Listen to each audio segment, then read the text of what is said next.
Imagine the rhinestone glare of the Grand Ole Opry lights, hiding stories the spotlights never meant to tell. Country music, born on dirt roads and back porches, has always worshipped truth. Yet Nashville's glossy machine spent decades tucking away the scars, casts, and whispered diagnoses of its brightest legends. Today we peel back that sequin curtain and walk through 20 lives that proved melody hits harder than morphine. Their records still hum on late-night radio, but the bodies behind the voices limped, trembled, or broke outright. Some fought war wounds, some wrestled disease, others stared down failing senses, and all of them kept playing because silence hurt worse. This journey isn't pity, it's reverence. Every note you ever sang in the shower cost somebody a rib-bruising climb up a bus aisle or a pre-show shot of nerve blocker. Ready to trade rhinestones for stitches? Walk with me. Freddy Hart looked like a gentle giant, all grin and embroidered cuffs, but his right eye never quite tracked the crowd. At 17, he lied about his age, joined the Marines, and marched into the Pacific where a shard of shrapnel carved through his face, leaving him half blind and haunted. Doctors called him lucky. Hart called himself unfinished. He spent recovery nights pressing guitar strings until his fingers bled, convinced music could outrun the flashbacks. When Easy Loving finally blitzed the charts, promoters angled spotlights away from his cloudy pupil and told photographers to favor the good side. Fans swooned over the velvet baritone, never suspecting the singer once woke screaming in a foxhole hospital. The eye never healed, yet Hart's vision of jukebox romance stayed 20/20, proving war wounds can polish, not dull, a love song. Before country had steel guitars weeping under neon, it had Jimmy Rodgers coughing behind shellac microphones. Tuberculosis stalked him like a jealous fan, collapsing lungs and curdling blood. Yet the father of country music dragged an iron bed into RCA's New York studio and recorded while propped on pillows. Listeners mistook the fragile yodel breaks for flourish, never knowing each high note scraped raw air from a chest already half full of fluid. Between takes, Rodgers spat crimson into a basin, then winked at engineers and begged for another roll of acetate. Publicists framed the frailty as wanderlust, painting him a rail-riding rambler instead of a man sprinting death. When the final session finished, he signed autographs with shaking hands and whispered, "Cut that one deep." The track spun gold. The bed went back to the sanitarium. If loneliness had a spine, it would look like Hank Williams's, kinked, brittle, and screaming. Born with spina bifida occulta, Hank masked constant backfire agony behind two big cowboy shirts and a jittery grin. Pain kept him pacing hotel corridors while bandmates slept, so he wrote instead, scribbling heartbreak hymns beside empty whiskey bottles. Doctors prescribed pain pills and bed rest. Booking agents prescribed another sellout barn dance. To stand straight on stage, he cinched a leather brace beneath the rhinestones, then numbed the edges with whatever liquid relief passed through town. When he slipped behind the wheel that final icy night, witnesses swore he looked peaceful. The newspapers blamed the flask, but old tour hands knew it wasn't the liquor that silenced him. It was a spine that finally snapped the beat it had been keeping since birth. Ray Price glided across stages in tailored suits so sharp they could cut glass, yet every bow concealed joints grinding like gravel. Degenerative spinal arthritis twisted his vertebrae into cruel question marks, but Price was too proud to let the ache rewrite his posture. He rehearsed longer just to warm the bones, stepping through shuffles until his back stopped locking. Between numbers, he leaned against piano lids that looked like casual swagger but were load-bearing secrets. Bandmates remember the backstage ritual, heat packs, quiet curses, flawless hair.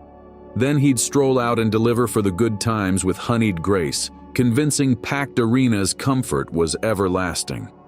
After curtain call, he sometimes crawled onto the bus floor, body finally collecting the bill. Smooth crooner on the marquee, stiffened warrior in the dark. Urban cowboy swagger met a brick porch in 2009 when Mickey Gilley missed a step and heard 4 vertebrae shatter like cheap bar glass. Paralysis crept from neck to toes, doctors predicting life behind railings, but Gilley treated pity like an unplayed chord. Months of grinding rehab later, he strapped a guitar across a body that refused to stand and rolled onto Branson's stage in a mechanized chair, eyes blazing brighter than the footlights. Hands once famous for boogie-woogie now tremored with effort, yet every shaky note drew louder cheers. Nashville PR teams recut press photos at waist level, selling the comeback without spotlighting the wheels. Gilley grinned and pushed harder, proving the only thing unable to rise that night was the disbelief of anyone who doubted him. Charlie Louvin spent decades harmonizing celestial lyrics, yet his earthly body kept dropping verses.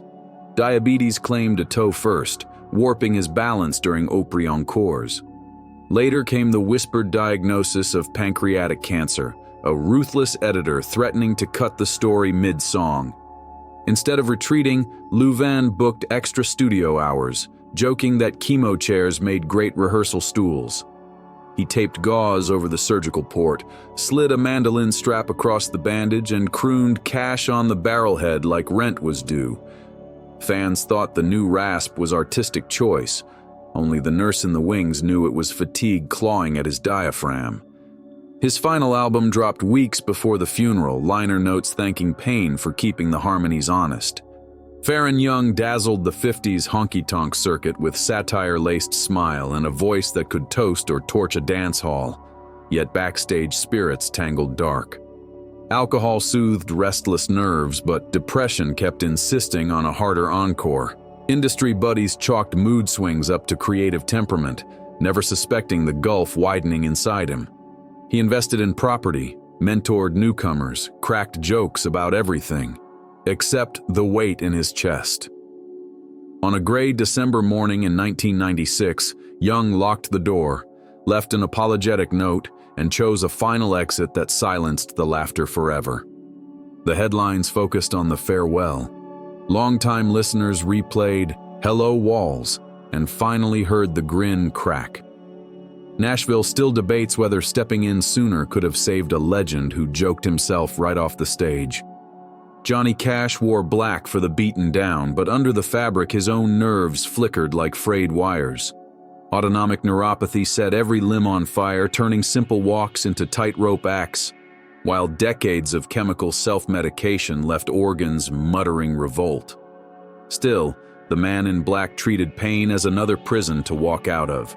He raised a trembling pick, locked eyes with June, and bellowed "Ring of Fire" until the rafters shook. Road crews knew the telltale stool placed center stage wasn't for show. It was a lifeline when legs rebelled mid-song. After gigs, he soaked throbbing feet in ice baths, wrote gospel verses at 3 a.m., and refused to consider retirement. Even when the disease choked his range to a gravel whisper, Cash turned the mic up and preached louder, because silence felt like surrender. Mel Tillis spent childhood hiding behind barn doors, afraid somebody might laugh at the syllables that tripped out of his mouth. Yet destiny had other timing. When he sang, the stutter vanished, replaced by velvet drawl that could melt jukebox chrome. Nashville managers initially limited his interviews, worried a shaky introduction would spoil record sales. Tillis flipped the script, walking on stage and delivering punchlines about his own speech, drawing bigger applause than the songs that followed. Backstage, he sometimes practiced simple greetings for radio spots, sweaty palms timing each consonant like a drum fill. On tape, though, he flowed smooth as creek water, proving that the brain can reroute traffic when melody waves a green flag. Fans left concerts imitating his self-deprecating jokes, never forgetting the courage it took just to say hello. Coal miner's daughter became Iron Woman's matriarch after a 2017 stroke tried to dim Loretta Lynn's coal fire wit.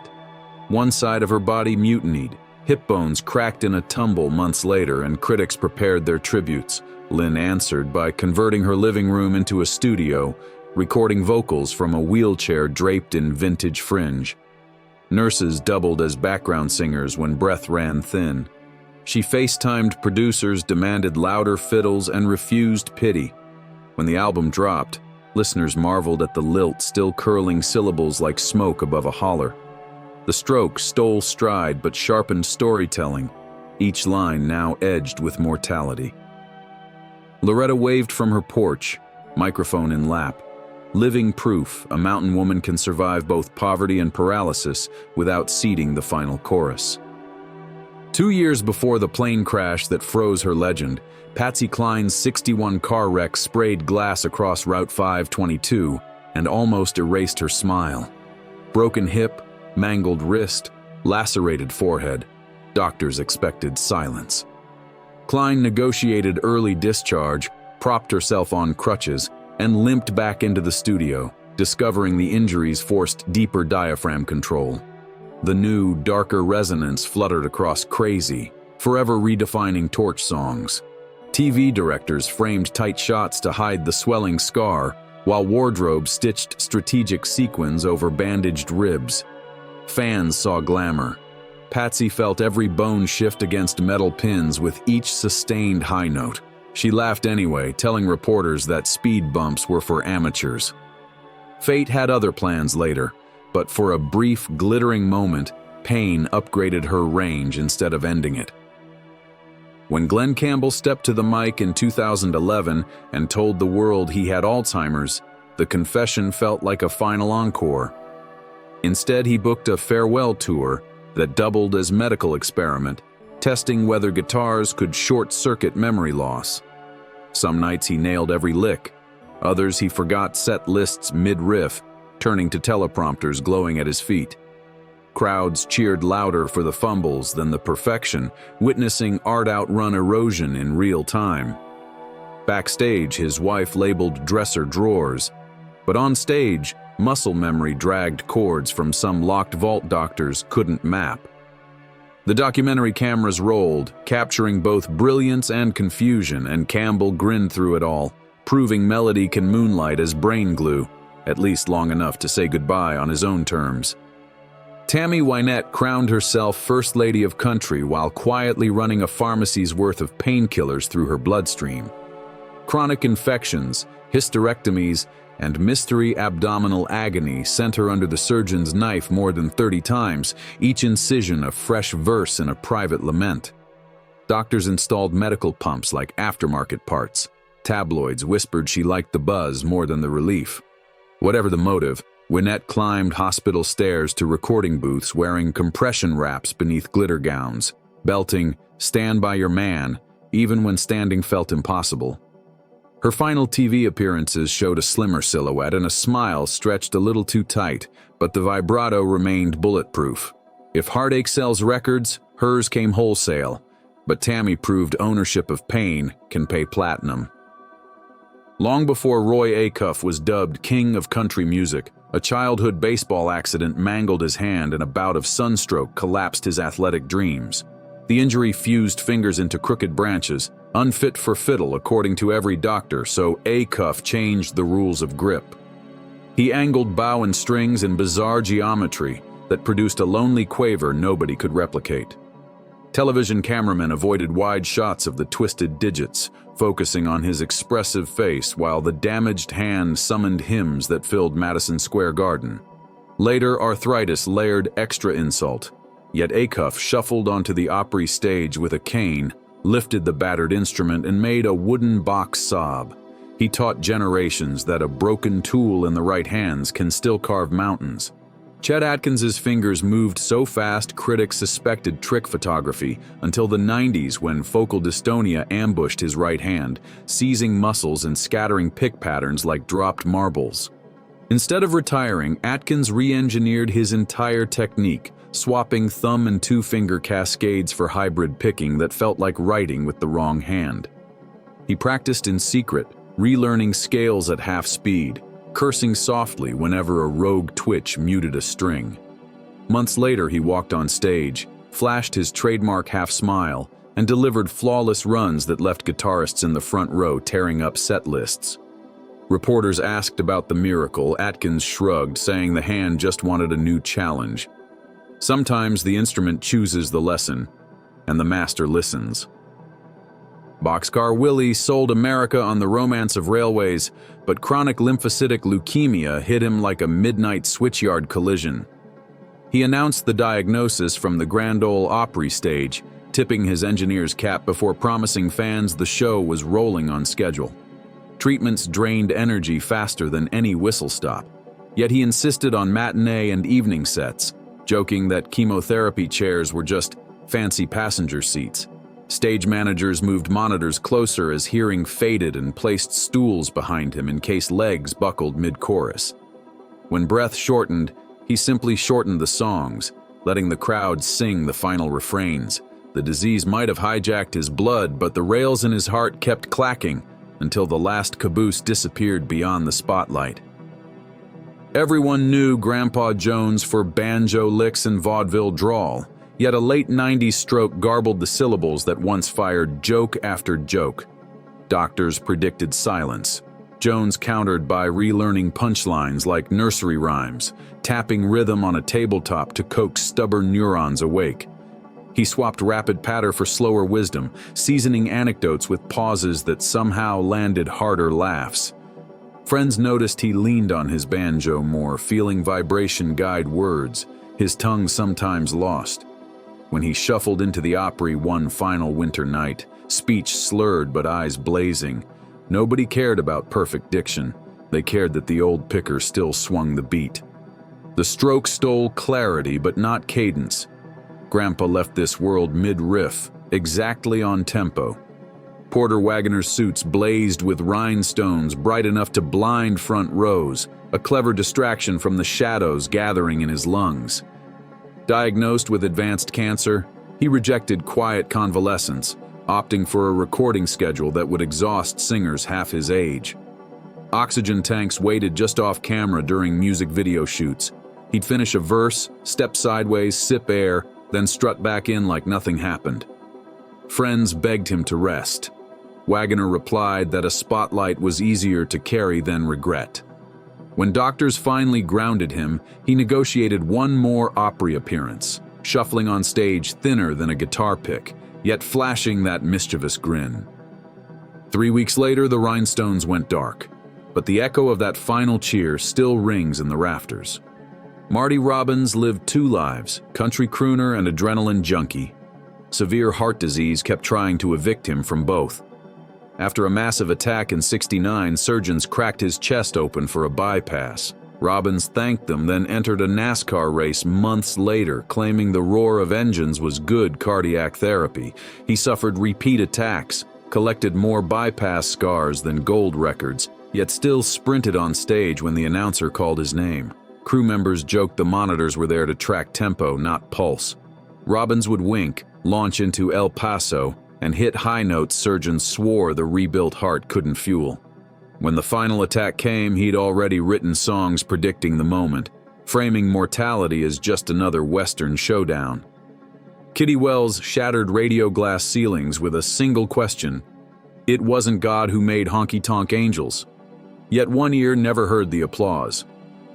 Partial deafness traced back to a childhood fever, forcing her to memorize stage mixes by vibration.